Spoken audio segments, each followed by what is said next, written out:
So I'm going to start with a call for a new way of work. As the world speeds up and less seems certain every day, if we want to make sense of the enormous changes that are happening in the world and in business, the approach I recommend is to go deep and to consider the hard possibility that we have to make deep change at the core of work culture if we are to thrive as individuals, businesses, and in the economy as a whole.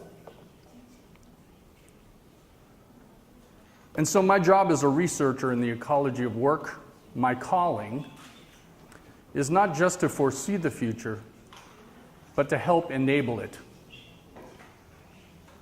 I am an irritant, goading others, pushing others to make change. There is no certainty in this era of the world of business. All Gary Hamel here promises us is that we will be challenged to change in ways for which there is no precedent. We need a new mindset. In fact, that's one of the words. It's one of the words I've heard here at Hire the last few days, the idea of a new mindset.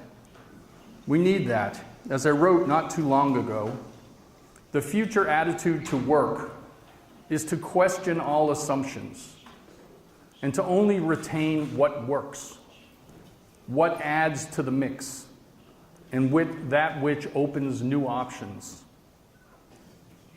This is why autonomy, purpose, and the regard of those you respect will become the first theorems of a new logic in business. Not because it sounds good when you're hiring people, but because it works. I forget this. And because the legacy shallow culture left behind from the last century has led to the highest levels of disengagement since we've started to keep track. So engagement of workers is not the only metric for businesses to measure success, obviously, but we can agree that it is a certain proof of corporate failing if employees are disengaged. So why me? Why am I here? I started this journey that led me to being in this room with you today a long time ago. In the 90s, I started as the editor of a newsletter called Business Process Strategies. And then later I bought that business, built it up, sold it to John Wiley & Sons, the publishing house, and transitioned at that point in 1999 to the web. Most of you weren't alive or in business at that point. But I predicted the transitions and transformations of the world that we're seeing in the web and its impact on media, business, and society. I started blogging about the tools that were available then and the changes they would have at the start of this new era, and I've been doing that ever since. Oh, and along the way, in 2007, I coined the word hashtag.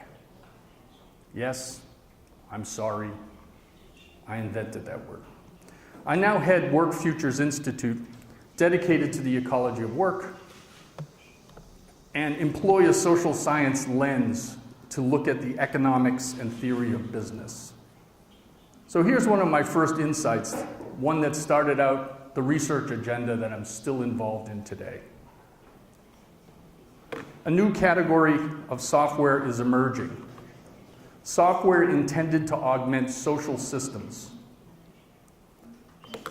Not to change the company inadvertently like email did when the electronic analog of interoffice mail became something else, grew into something else by changing the way people communicated and led a change in the structure of the company. No, this generation of software is intentional, designed from the start to guide human behavior into new paths and patterns to counter prevailing ways of interaction. I call these social tools, software intended to shape culture. So I wrote that in 1999.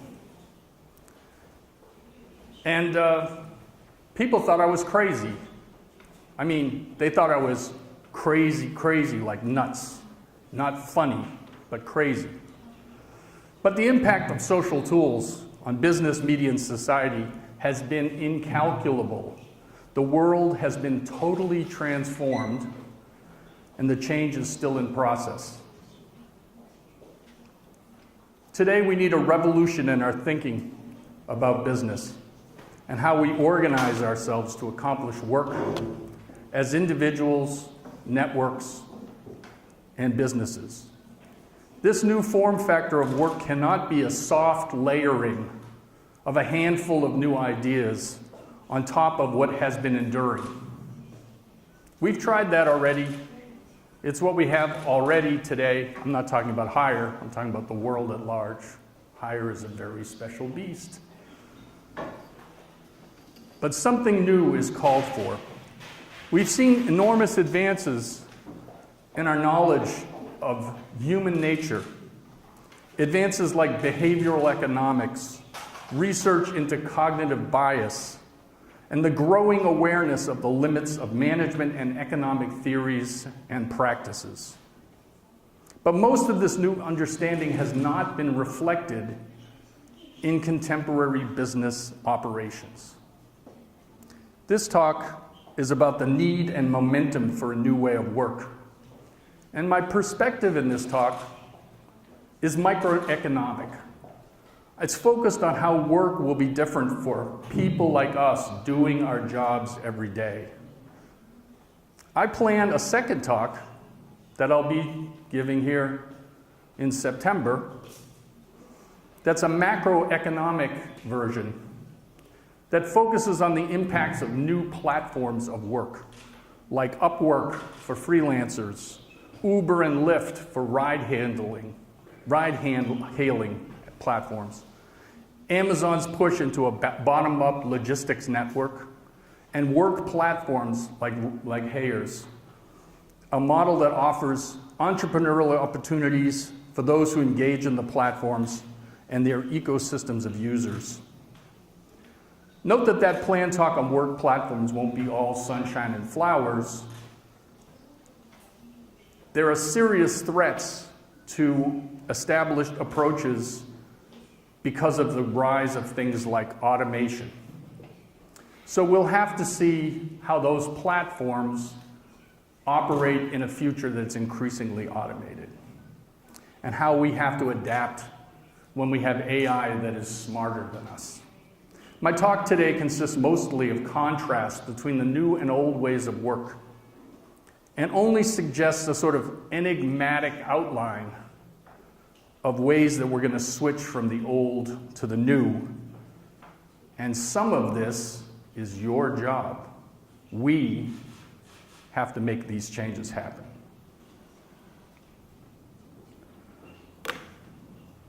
So the coercive controls of early industrialism have gradually transitioned to a more consensus-based management approach, and hierarchies in companies have been flattened. But businesses remain profoundly uninfluenced by the network character of the digital revolution. All of the research shows when CEOs are asked, yes, they have to get smart about the digital revolution, but they don't know how they're going to get there, and they don't have people in their staffs that are trained well enough to make those changes happen. So today's late industrial form of work is a tailored version of the earlier models. It's the same fabric and style. It's not as slow to change as the industrial behemoths of Henry Ford and Thomas Edison's day. But today's new way of work is still too slow and too tight for the economy we are now in, the digital age. The changes necessary to accommodate the digital age are sweeping And the exploration of that is the purpose of this talk.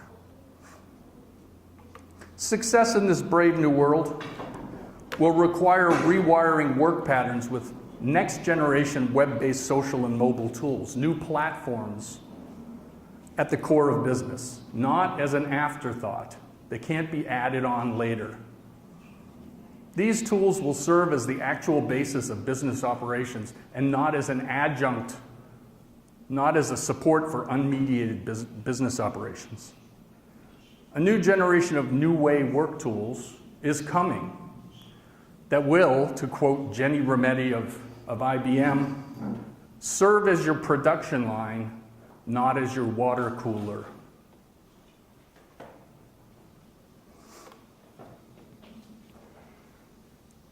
Now we're getting into the real changes that we're starting to already see happen. Active and directed dissent is a better way to counter the cognitive biases of groups and individuals than other approaches. This has been proven over and over again. So this transition is essential to increased innovation and creativity to truly drive business forward. So we have to stop seeking consensus and stop hiring practices that are intended to decrease dissent, like hiring people who remind you of yourself, for example. We need higher diversity. Likewise, we should drop the often unexamined assumption that consensus should be a prerequisite for taking action. We need to intentionally sign up for the notion of consent instead. So the notion of consent is you don't get everyone to agree that a course of action is the only and best one. You have support for a person who is put in the situation of proposing an idea, and then you consent to it saying, this is not necessarily the thing I would do if I was in charge, but I'm going to go along with it and support it. This speeds things up enormously. Adam Grant recently reported on research that showed that the best people to work with are not the friendliest ones. Friendly people are just as likely to be takers as givers. And friendly people are too likely to shy away from conflict since they like to be liked. As I paraphrased him, disagreeable givers, on the other hand, can be a pain in the ass, but valuable to an organization. They're more likely to fight for what they believe in, challenge the status quo, and push the organization to make painful but necessary changes, he said. And because they're stingy with praise, when it's offered, it generally can be trusted. We have to aspire to challenge the status quo, since that's the only way to make progress. So find the disagreeable givers in your organization and listen to them. Deep culture sidesteps the politics and friction of collaboration. We all like the idea of collaboration, but it turns out companies have been using collaborative mindsets for years, and they're too tight and slow. We need to shift to a looser, more laissez-faire, cooperative work patterns. To become more agile and adaptive, we need to be able to rapidly form, reform, and unform teams that can attack new ideas.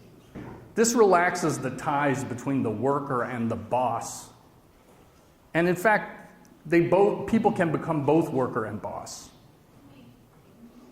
For example, as a business where cooperative choice is common, an individual can opt to dedicate time to a project without necessarily getting permission or getting triplicate forms signed. This accelerates innovation and lowers its cost in the earliest stages, where the support of others can have the biggest impact on an entrepreneur's efforts. We're in a time when new solutions to problems need to be contrived, and traditional approaches may not only be broken, but dangerous to the business. In a situation where somebody suggests a new approach to a problem, if you hear this, if that's so good, why haven't we tried it already?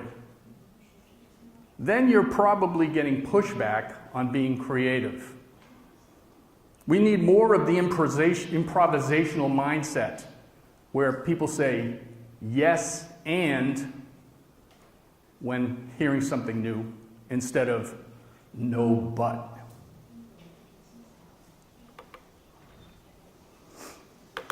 Paradoxically, as we come into a time when we acknowledge that we are more connected to each other than ever before, a great degree of autonomy will become the norm. Individuals will gain more autonomy over their own work. The old demands to subordinate all personal interests to that of the collective group or the company will be displaced by a personal re-engagement with our own work and a commitment to our own deeper work culture that transcends any one company's proprietary culture. This also makes the edges of a company more permeable, more porous, and allows for freer cooperative work relationships with outside organizations. This is something that Hire is at the forefront of in the world. This company is at the vanguard, the leading edge of innovation in this regard. This is bringing the outside into the company. So one thing we've learned from evolutionary science, anybody study biology here? Somebody must have taken a biology class. Nobody. Wow. At any rate, evolutionary science has shown that the mitochondria that are the power generators in our cells were originally independent organisms that went into a mutual relationship of close contact and ultimately moving into unicellular animals. And they still power our bodies today. This is a great metaphor for the upside of lowering barriers to cooperating with the outside world and bringing the outsiders in. They help power your company, your body going forward. Companies need to become much looser, higher degrees of autonomy and voluntary association into working teams in order to run faster, increase innovation, and provide the sort of environment that top performers best perform in. It's an interesting fact. It's actually sad, but when you talk to senior managers in large corporations about innovation, they usually start by talking about some program they're running at headquarters or a new innovation center that they're building or the number of patents their company created last year.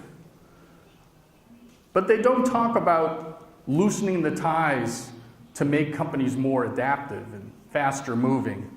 And they don't talk about how many customer calls the frontline salespeople are making with the users of their products.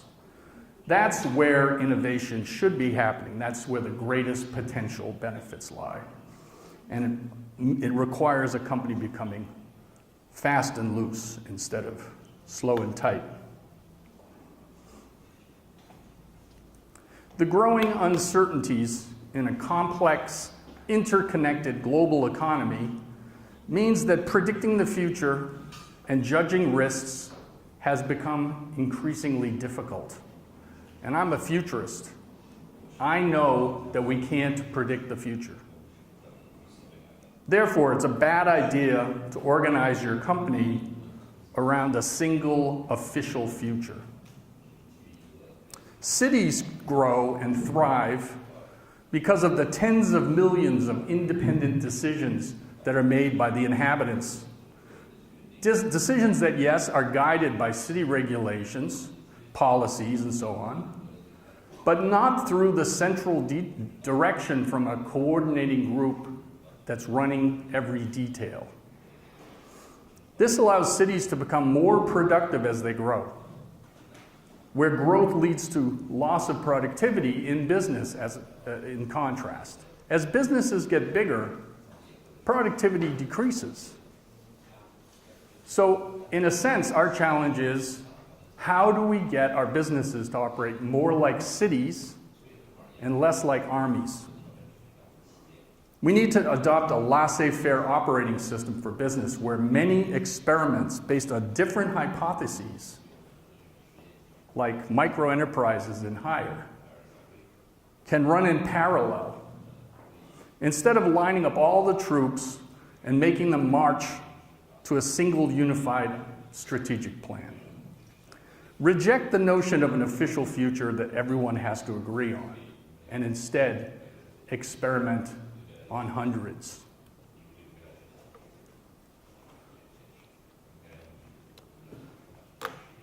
All business operations are transitioning away from top-down, long-term waterfall-style models to a bottom-up, short-term, hyper-lean approach. This is something we're seeing across the board, and it's happening more quickly in the most successful companies.